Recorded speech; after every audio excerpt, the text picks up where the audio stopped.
Isso ia ser uma review de Yakuza Ishin, e como eu acho que é um jogo covarde, não diferente dos outros Yakuza, e sim com mais contraste do que os outros Yakuzas.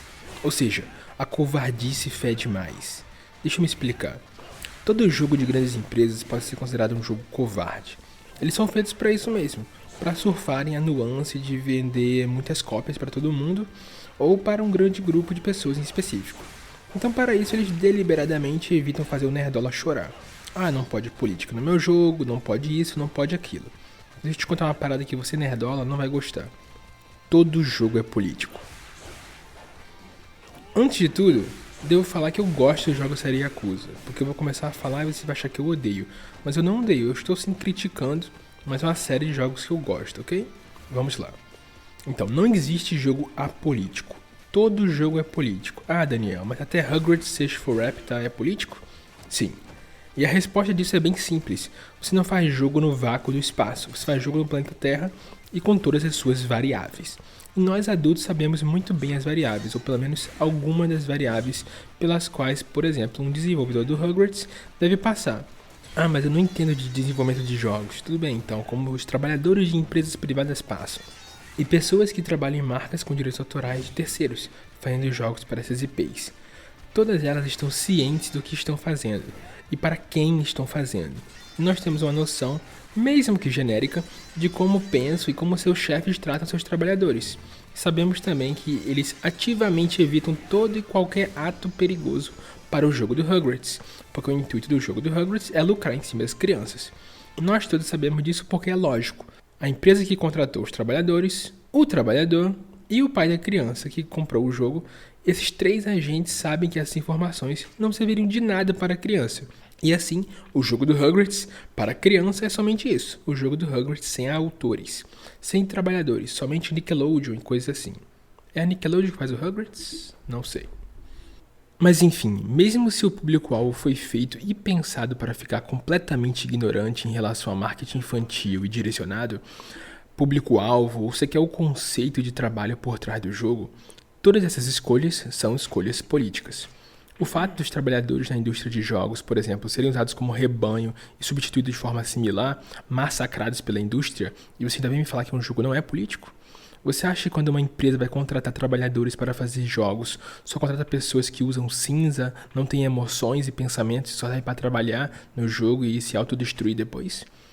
E que eles não tentam, mesmo trabalhando para IP de terceiros, botar um pouquinho dele em qualquer parte do jogo, mesmo que seja escondida no código? E mesmo quando um jogo evita falar de qualquer coisa política, isso é um ato político. Porque você sabe que as pessoas que trabalham no jogo não somente estão vivendo tudo que é regurgitado na nossa política atual, mas sua mão de obra também não pode ser considerada outra coisa senão parte da vida dele e parte do sistema, quer queira, quer não. Jogos como Euro Truck Simulator, no auge dos protestos do Black Lives Matter, falando que não vai fazer nenhum pronunciamento político, não se engane, isso é um ato político e é um ato extremo político. Como já disse a Bunjara. Você é de direita moderna ou de esquerda moderna? Eu sou o povo, cara. O povo tá no meio. O povo tá perdidinho. Não, no meio, quem está no meio cai para a direita. Cuidado. Então a gente tem que tomar cuidado. Cuidado. A vida não é assim tão vitoriosa como você está. Os fascistinhas que fazem o Sea of Stars, botando louvores de glorificação ao líder alt-right Jordan Peterson no jogo deles The Messenger, você acha que é o quê? Inclusive todo mundo que sabia dessa merda e mesmo assim tá aí pagando o próprio Sea of Stars, escolheu ficar em cima do muro. E como eu já disse, ficar em cima do muro é um ato político. Ainda mais sendo um jogo indie com uma equipe bem menor que um dos jogos das grandes empresas, e que cada pessoa ela tem uma porcentagem de influência muito maior no produto final. E por que eu tô falando disso tudo pra falar de Yakuza Ishin? Porque eu gosto muito dos jogos da série Yakuza, e sim, estou ciente de todos os seus pecados e problemas, que inclusive a maior parte da indústria audiovisual japonesa tem, como gordofobia e transfobia, que aliás são problemas que o próprio Sea of Stars já citado e The Messenger da mesma empresa tem também. Mas beleza, esses são os problemas da série Yakuza que eu estou ligado, então por que eu vou fazer um vídeo focando na política de Yakuza Ishin? Porque Yakuza Ishin é um bom exemplo de roteiro covarde. Só que sai muito mais feio porque a maioria dos personagens foram pessoas e grupos reais que de fato influenciaram a política do Japão, sendo interpretado por uma empresa que quer seus nomes e maneirismos, mas não quer de jeito nenhum falar de política radical nos seus jogos. Então fica muito claro o fedor da covardia quando é um jogo que, como a maioria dos jogos japoneses das grandes empresas, é de política liberal, né? Em cima do muro, né? Why can we be friends? Das ideias, mas falando de pessoas que queriam matar gringos, né? Fechar as fronteiras do Japão. Então vamos falar do protagonista do Yakuza Ishin, né? E que ele era de um grupo da vida real chamado Sono Ouji, que tinha como função o lema de literalmente matar e expulsar o gringo do Japão. Isso já é por si só bem radical, né? E como isso é interpretado no jogo? Bom, o grupo Sono Ouji tá lá, mas eles são os malvados, né? E nem os malvados principais, são o Zé Ruelinha, né? E Sakamoto Ryoma, né? Não acha certo isso. Eles são malvados, você tem que amar o seu próximo. Já disse Jesus Cristo, Why can we be friends? Ok, eu tenho mais coisa pra falar do jogo, mas a real é que esse é o motivo principal que eu queria fazer um vídeo sobre. Porque toda a história do Sakamoto Ryoma é justamente que ele está em uma época em que o Japão está em crise de guerra civil gigante entre o imperador e o shogunato, e todo mundo está se matando, e o Sakamoto Ryoma quer o Japão great again, e para isso ele quer matar e expulsar os gringos em nome do imperador, que está perdendo força política, né? Logo como era a moda, ele vai invadir a casa de um general lá do shogunato para matar ele. Mas ao invadir para matar ele, ele é convencido pelo maluco a juntar forças, porque ele explica que se o Japão não se atualizar em termos de armamento e expulsar os gringos, como o Sakamoto originalmente queria, isso vai fazer com que o Japão fique para trás e vai ser alvo fácil para ser invadido pelos próprios gringos. O que faz com que Sakamoto Ryoma mude de ideia e forme o que é basicamente os pilares da marinha japonesa e os primeiros fundamentos da democracia no Japão. E essa parte da história que é o mito, né, a lenda, não tá no jogo.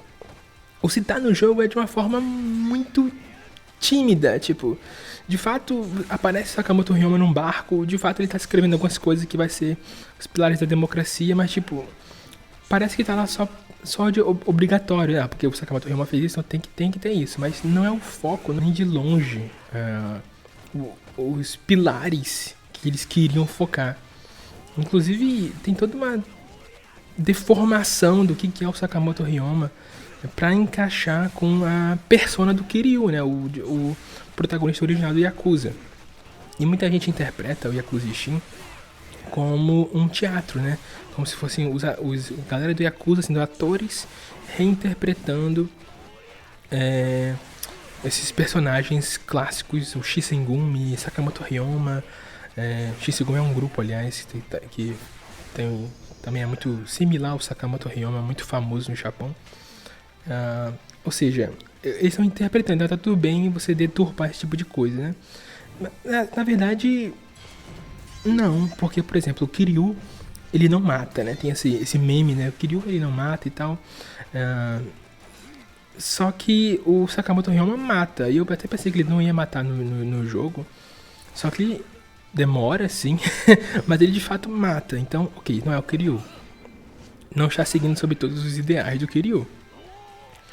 Então, só é Sakamoto Ryoma até onde a política liberal dos devs japoneses mesmo deixam ser, entende? Toda a parte do... Por exemplo, o vilão do Yakuza Ishin, né, que é o irmão, assim, entre aspas, né, porque ele não é de sangue, é mais uma coisa mais aniki das ideias. Então é o irmão do Sakamoto Ryoma, que é o grande vilão, porque ele é mais radical, ele é mais extremo, sabe, no jogo, obviamente, porque todo jogo liberal tem essa mesma ideia.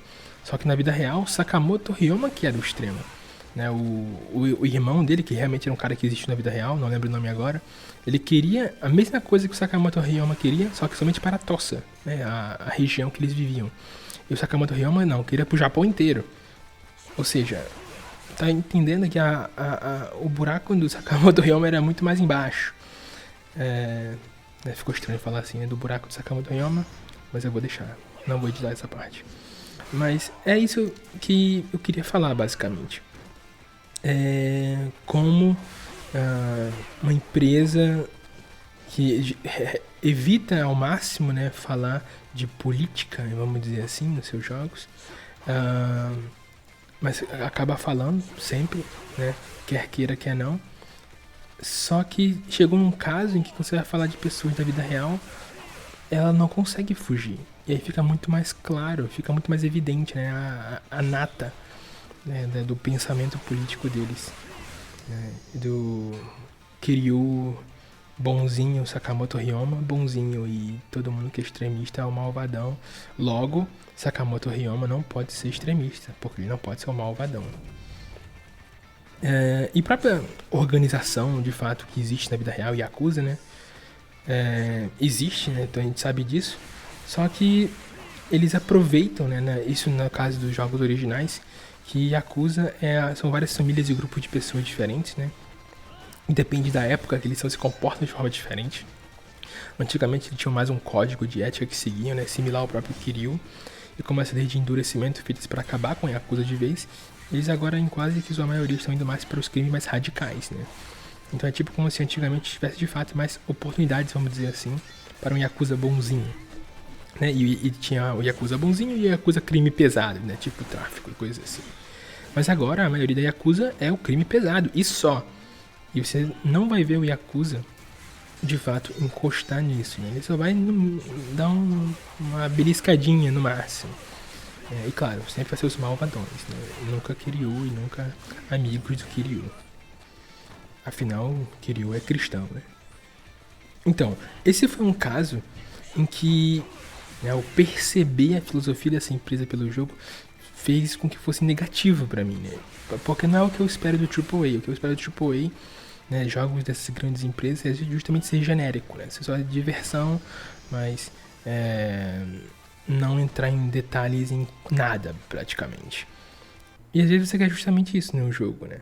E acho que essa é também uma grande diferença entre os jogos independentes, nesses jogos das grandes empresas, é que com o jogo independente eu consigo sentir muito mais fácil a variável humana do jogo, logo eu tenho mais expectativas para o jogo nesses termos, né? Para os jogos dessas grandes empresas eu não espero esse tipo de coisa deles.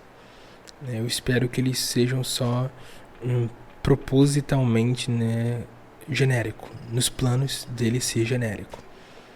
E acho que esse é um dos motivos também que eu geralmente tenho mais facilidade em perdoar erros dessas grandes empresas do que perdoar erros desses pequenos grupos de pessoas que fazem jogos independentes, né? Porque eu já não gosto de empresas, no geral. Então, eu já não estou decepcionado com o fato de eles serem genéricos, evitarem temas graves, coisa do tipo. Isso é o que eu espero deles. Já quando uma pessoa ou um grupo pequeno de pessoas, né, dá pra botar numa mão só, faz algum tipo de coisa que me decepciona, acho que impacta muito mais forte. E às vezes você quer justamente isso num jogo, né? Feito por muitas pessoas. Você quer só o genérico mesmo, a diversão ali rápida e garantida. Mas, às vezes, como foi o caso do Steam, você consegue enxergar um pouco do extrato de um ser humano que foi triturado e saiu ali partes da sua fiação do seu jogo. Mas em jogos independentes você não precisa disso. Você pode ver as nuances de forma mais bruta, mais clara. E eu acho que isso é bem legal. Ressoa mais comigo pro bem e pro mal. Porque se eu não gostar de você, eu não vou gostar do seu jogo. Mas se eu não gostar de uma empresa inteira, não vai mudar muita coisa pro meu jogo AAA que você trabalhou, porque eu já não gosto de nenhuma empresa mesmo, então, como dizem os franceses, sei lá, viu? Bem-vindo ao final do vídeo. Bom, só queria deixar claro mais uma vez que eu gosto dos jogos da série Yakuza. Eu sei que eu posso ter pegado pesado, mas são jogos que eu gosto, eu admito isso, ok? E eu gosto inclusive do Yakuza Ishin, né? Like a Dragon Ishin. Eu acho ele um jogo bom, um jogo competente, é um jogo bem Yakuza, segue bem a fórmula Yakuza que eu já conheci e gostava. Mas se você não joga nenhum jogo da série Yakuza, pra começar eu recomendaria ou Yakuza 0 ou Yakuza Like a Dragon. Eu também gostaria de agradecer aos meus apoiadores: Lucas, João Miranda, Kiba, Dave, Ro e Vi. Muito obrigado e até a próxima.